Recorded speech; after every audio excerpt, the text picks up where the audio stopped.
Ribuan buruh dari Federasi Serikat Pekerja Metal Indonesia atau FSPMI kembali turun ke jalan menyusul masih adanya permasalahan dalam pelaksanaan Badan Penyelenggara Jaminan Sosial atau BPJS karena masih banyaknya buruh yang ditolak berobat di rumah sakit.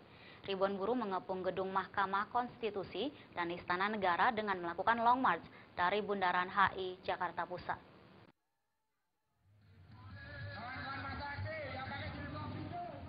Dengan menggunakan puluhan bus, ribuan buruh dari Jabodetabek dan Karawang ini berkumpul di Bundaran Hotel Indonesia untuk memulai aksi unjuk rasa ke Mahkamah Konstitusi dan Istana Negara. Dari Bundaran HI, para buruh melakukan long march ke MK dan Istana Negara untuk menyerukan tuntutan pelaksanaan jaminan kesehatan bagi buruh yang bermasalah serta pencabutan peraturan Menteri Kesehatan. Buruh mendesak pemerintah agar BPJS bisa memberikan jaminan kesehatan yang sesuai bagi buruh dan masyarakat. Bersamaan dengan hari ulang tahun FSPMI ini, buruh juga kembali menjadikan momentum mencabut Permenkes nomor 69 tahun 2013 tentang penerima bantuan iuran. Oleh karena itu, tuntutan kami meminta agar pemerintah mencabut peraturan Menteri Kesehatan nomor 69 tahun 2013 dengan sistem tarif yang membuat rumah sakit dan klinik melakukan penolakan pada pasien dan mengganti sistem inasi bijis dengan sistem fee for service karena sistem inasi bijis membuat tarif rendah yang diberikan kepada rumah sakit dan klinik.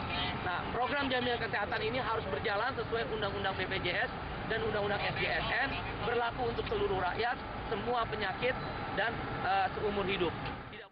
Akibat aksi ini, ruas jalan MH Tamrin tersendat karena para buruh bersiap long march ke Istana Negara. Para buruh rencananya juga kembali akan berorasi menolak upah buruh murah dan sistem outsourcing. Dari Jakarta, Sumantri melaporkan. Ratusan warga Kabupaten Kepulauan Aru berunjuk rasa ke Mapolres Aru menuntut proses hukum terhadap oknum anggota BRIMOB yang melakukan aksi penembakan sehingga menewaskan 1 orang warga dan melukai 3 orang lainnya.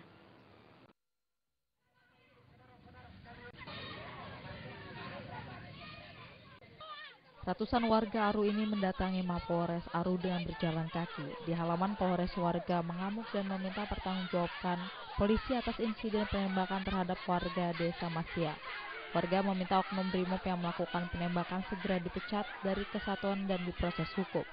Aksi penembakan terhadap warga Mesiang ini terjadi pada 3 Februari lalu. Seorang oknum anggota BRIMOB yang bertugas di Aru menembaki warga nelayan yang sedang melaut. Akibat penembakan tersebut, 1 warga tewas dan 3 orang luka. Wakapolres Aru, Kompol Eko Wimpianto yang menemui warga memastikan oknum BRIMOB tersebut diproses secara hukum. Saat ini Polres Aru sudah mengamankan oknum BRIMOB pelaku penembakan dan sementara diperiksa terkait motif penembakan tersebut.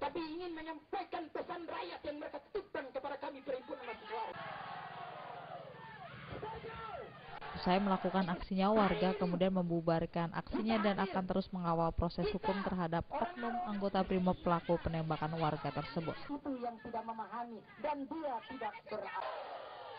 Dari Aru, Maluku, Haryatno melaporkan. Hujan deras yang mengguyur Kecamatan Satui, Kabupaten Sungai Danau, Kalimantan Selatan selama 2 hari terakhir menyebabkan tanah longsor.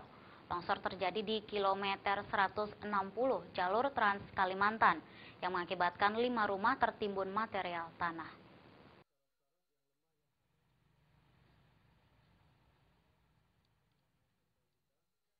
Longsor terjadi sekitar pukul 5 dini hari waktu Indonesia Tengah. Longsor yang terjadi di kilometer 160 jalur Trans Kalimantan mengakibatkan 5 rumah tertimbun material tanah. Selain disebabkan hujan deras, aktivitas pertambangan yang tak jauh dari lokasi bencana juga diduga menjadi penyebab tanah longsor. Terlihat dari beberapa ruas tanah yang mengalami keretakan dan kemungkinan terjadi longsor susulan. Tak jauh dari lokasi bencana terdapat sebuah perusahaan tambang yang baru saja melakukan eksplorasi batu bara. Perusahaan batubara tersebut meninggalkan lubang-lubang besar menganga. Namun sayangnya setelah dieksplorasi, perusahaan tambang tidak melakukan reklamasi, sehingga tanah di sekitar tambang menjadi labil, apalagi di musim penghujan. Beruntung bencana tanah longsor tidak menyebabkan korban jiwa karena seluruh pemilik rumah telah meninggalkan rumah mereka masing-masing setelah merasakan tanah yang mulai bergeser. Herman, salah satu warga yang rumahnya ambruk, mengatakan saat tanah mulai bergeser, ia dan warga lain langsung meninggalkan rumah, namun tak sempat lagi menyelamatkan harta benda mereka. Runtuh? Iya. Berapa rumah yang runtuh? Semua 5 unit. Terus yang penghuni rumah? Penghuni rumah saya suruh keluar semua. Suasana seperti apa waktu itu? Langsung seperti kayak bunyi ada gemuruh gitu. Nah, karena ada pohon kan di belakang tuh. Nah, jadi semua saya teriak, tolong semua keluar, ini mau longsor rumah kita semua. Jadi keluar semua ini. Berapa penghuni? Ya, nggak begitu lama? 17 orang semua anggotanya. Nggak begitu lama? Kurang lebih setengah jam. Runtuh. Selain mengakibatkan 5 rumah tertimbun, longsor juga mengancam jalur transportasi Trans Kalimantan yang menghubungkan Kalimantan Selatan dan Kalimantan Timur, karena jarak jalan dan lokasi tanah longsor hanya berjarak 20 meter. Akibat kejadian ini, kerugian ditaksir mencapai ratusan juta rupiah.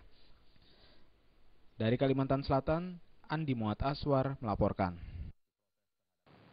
Kepala BNN Komjen Polisi Anang Iskandar kecewa terkait pemberian pembebasan bersyarat terhadap Ratu Marijuana asal Australia, Shapel Corby. Informasinya setelah yang satu ini.